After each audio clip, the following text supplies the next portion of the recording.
Hello. Today we're going to be taking a look at Maximum Overdrive from Vestron Video. And before I get started, I just want to say that I learned from the mistake of my first video, the last review with Dolly Dearest. After I finished the review, I remembered a lot of things, ironically, that, well, not a lot, but a few things that I wanted to cover, but I actually forgot. So this time I took notes and actually wrote stuff down about the story and stuff just to make sure I cover everything. And I hope you guys enjoyed the first video, and I hope you guys enjoy this one too. Going to be going over a lot of stuff today. And yeah, we'll go ahead and get started.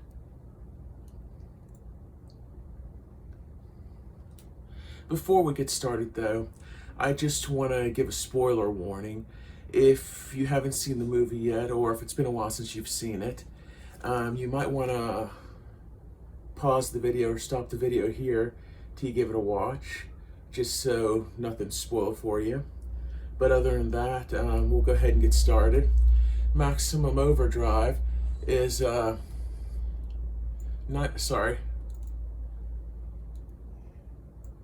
computer's not wanting to cooperate too good in the background.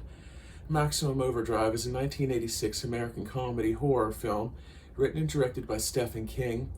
The film stars Emilio Estevez, Pat Hingle, Laura Harrington, and Yardley Smith, who starred in an episode of Tales from the Dark Side beforehand and later went on to The Simpsons.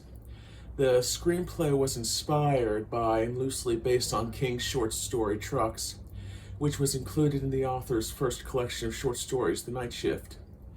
Trucks was also made into a film adaptation later on as well, and while it was an interesting movie and a good movie in its own right, which kind of stays closer to the source material, Maximum Overdrive is still the better movie in my humble opinion. Maybe I'm a little biased since I grew up watching this movie, but if you haven't seen it, or if you haven't watched it in a while, it's definitely an amazing movie that deserves a watch. Emilio Estevez also stars in the movie. He really is an amazing actor who's played in a bunch of stuff like The Breakfast Club, the Young Guns series of movies, and the Mighty Ducks franchise, which is another amazing movie franchise I've seen growing up. He's also returned to reprise his role as Coach Bombay in the new Mighty Ducks series on Disney+. If you haven't seen that series yet, it's definitely worth a watch also. Overall, in general, the whole cast of Maximum Overdrive was great, and their acting was really good, with plenty of action and horror, and even some emotional parts here and there mixed in.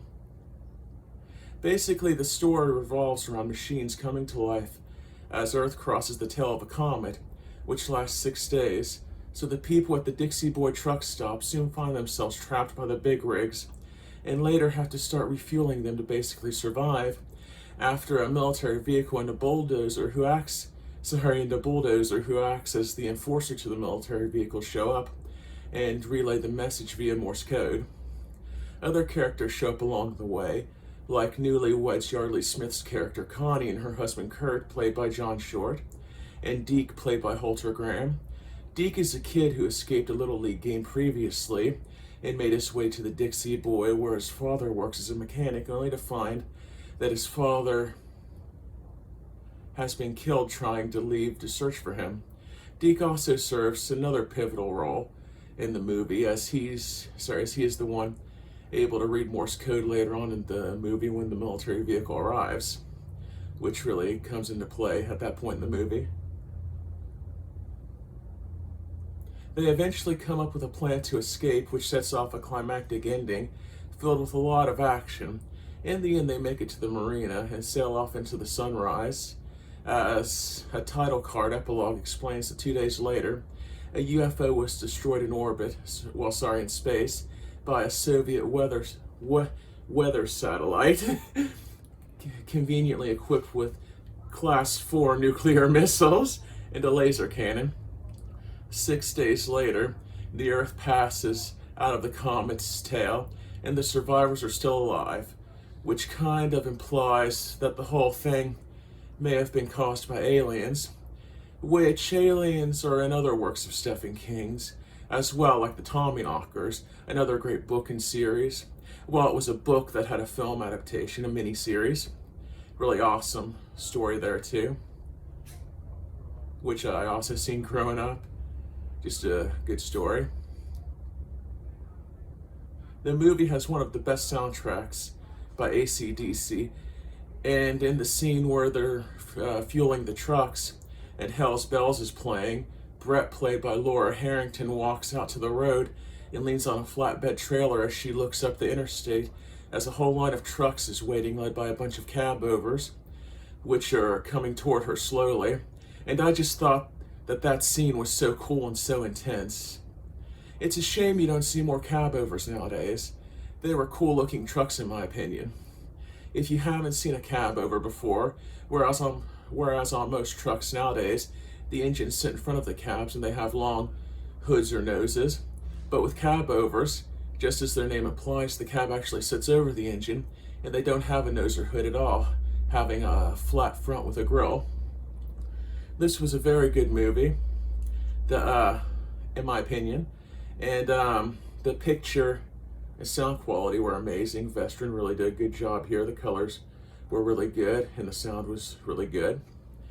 It does have a good amount of special features coming from a boutique label like Vestron.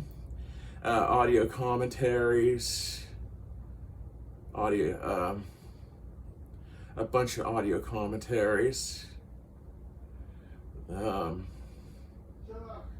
2 audio commentaries, sorry, I just wanted to make sure I was reading it right, 2 audio commentaries with writer Tony Magistrale, author of Hollywood Stephen King, and by actor and comedian Jonah Ray and Blumhouse film executive Ryan Turek. Interviews, a bunch of those too. Truck Stop Tales, an interview with producer Martha De Laurentiis. Rage Against the Machines, interview with actress Laura Harrington.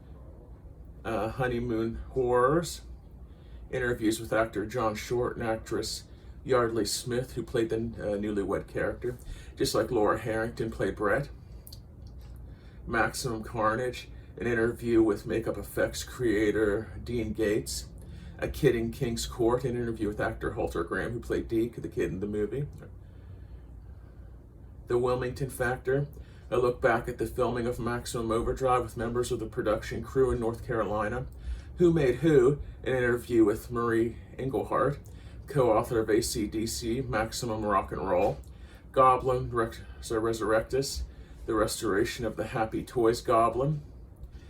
Followed by behind the scenes footage, a still gallery, theatrical trailer, and TV shorts, just jam-packed with special features and digitally restored.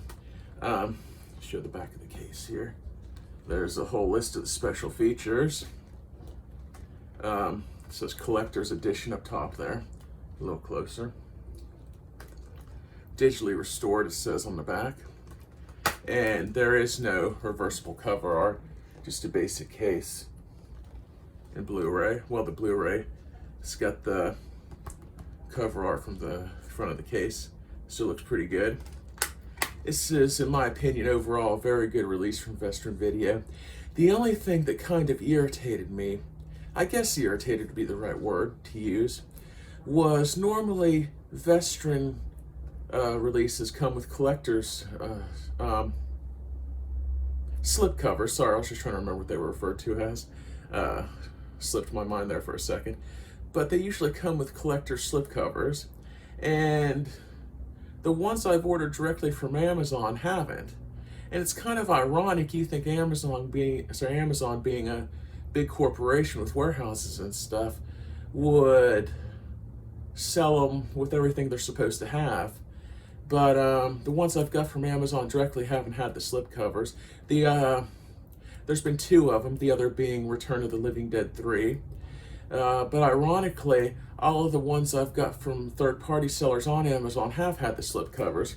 Like this movie here that I hope to review at some point, The Unholy.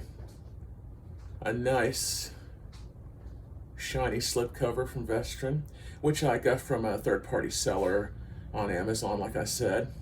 And the good thing about the slipcovers is they're numbered, so what number they are in the Vestron line. Like this is number 10. Yep, number 10. I forget offhand here during the video which number Maximum Overdrive was. I apologize. But that's just another part of the slipcover. Like it says what number they are in the Vestron series and stuff like that.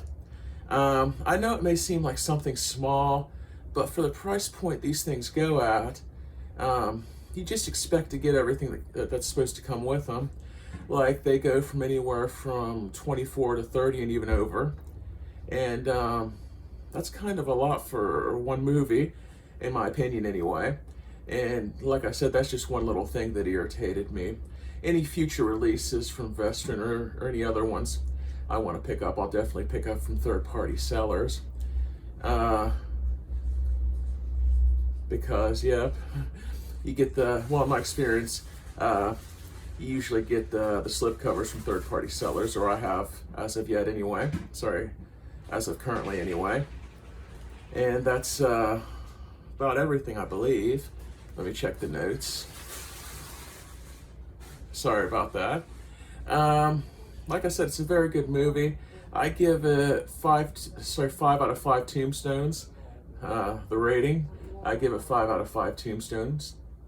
Just a very good movie, amazing movie, and definitely deserves a watch if you haven't seen it. And thank you for watching. I hope you guys enjoyed the video. Hopefully we'll have a lot more up soon, and stay tuned. Thank you.